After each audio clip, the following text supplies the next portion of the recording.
अचानक एक एक करके सभी प्रतिभागियों पर भूतिया हमले होने लगते हैं।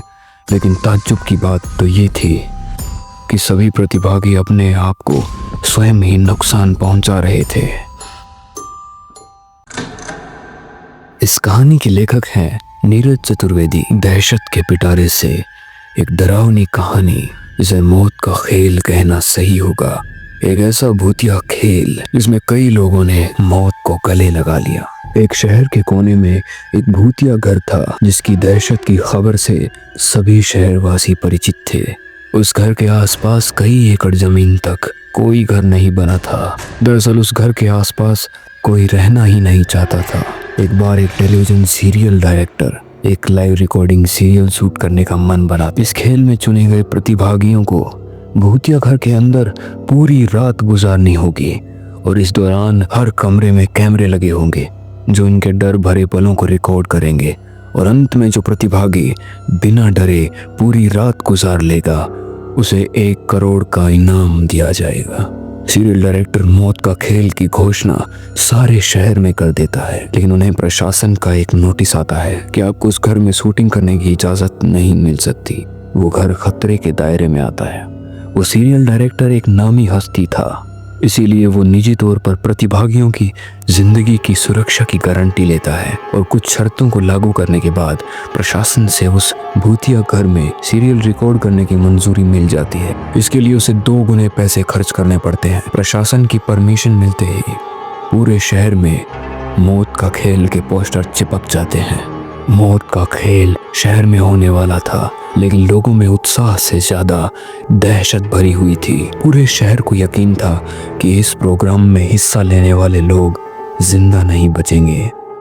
लेकिन ये दुनिया तरह तरह के इंसानों से भरी हुई है। उस प्रोग्राम में इनाम की लालच में कुछ लोग हिस्सा लेने पहुंचते हैं। सभी प्रतिभागियों को अपने नंबर दिए जाते हैं और साथ ही उनके हाथ में एक इलेक्ट्रिक ब्रेसलेट बांधा जाता है। यदि उन्हें डर लगने लगे तो वो उसमें लगी बटन को दबाकर इस प्रोग्राम से बाहर आ सकते हैं। प्रतिभागियों में 12 लड़के और 3 लड़कियां होती हैं। दिन के समय ही बिल्डिंग के कमरों में कैमरे लगा दिए जाते हैं, क्योंकि रात को भूतिया आत्माएं उस बिल्डिंग के कमरों में दहशत का तांडव मचाती हैं और रात के समय अंदर जाने की हिम्मत बहुत कम लोग ही जुटा पाते हैं। एक एक करके सभी प्रतिभागी अंदर चले जाते हैं।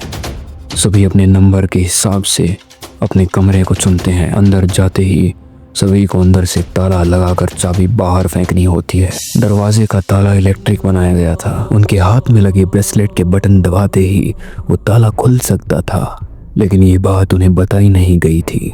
अगर किसी प्रतिभागी ने वो ताला खोला तो प्रतिभागी प्रतियोगिता से बाहर आ जाएगा, जो कि कैमरे की रिकॉर्डिंग में दिखाई देगा। सभी के कमरे में निर्देश देने के लिए स्पीकर लगाए गए थे। उसी को सभी से संकेत दिया जाता है कि सभी जल्द से जल्द कमरे का ताला बंद करके चाबी दरवाजे के नीचे से बाहर फेंकें। इसके बाद कमरे की लाइटें बंद कर दी जाएंगी।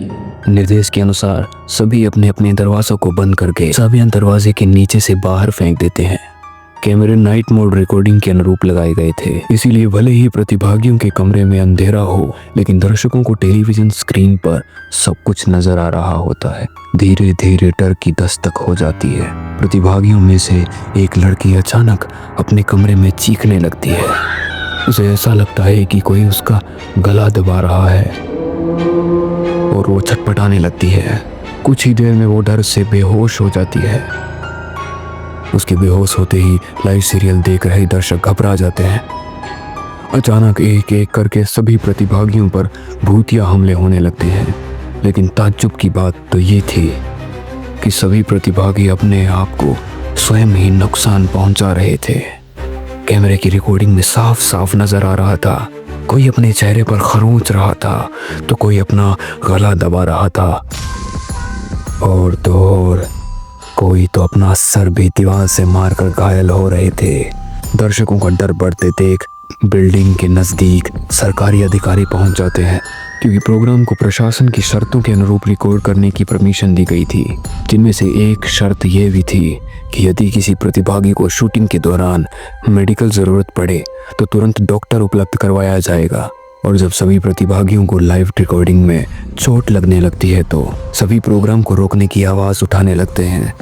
रातों रात प्रशासन पर दबाव बढ़ जाता है। दर्शकों में दहशत फैलते देख प्रोग्राम का प्रसारण रोकने के आदेश आ जाते हैं। तुरंत प्रोग्राम का टेलीकास्ट रुक जाता है और अब जिद्दोजहद होने लगती है। सभी प्रतिभागियों को बचाने की फायर ब्रिगेड की गाड़ी बिल्डिंग के बाहर पहुंचती है, लेकिन रात के समय उस भूतिया बिल्डिंग के अंदर जाने की हिम्मत फायर फाइटर्स की भी नहीं होती। सभी बाहर से खड़े होकर प्रतिभागियों की मौत का तमाशा देख रहे थे, क्योंकि सभी उस बिल्डिंग के खूनी इतिहास से अच्छी तरह वाकिफ थे।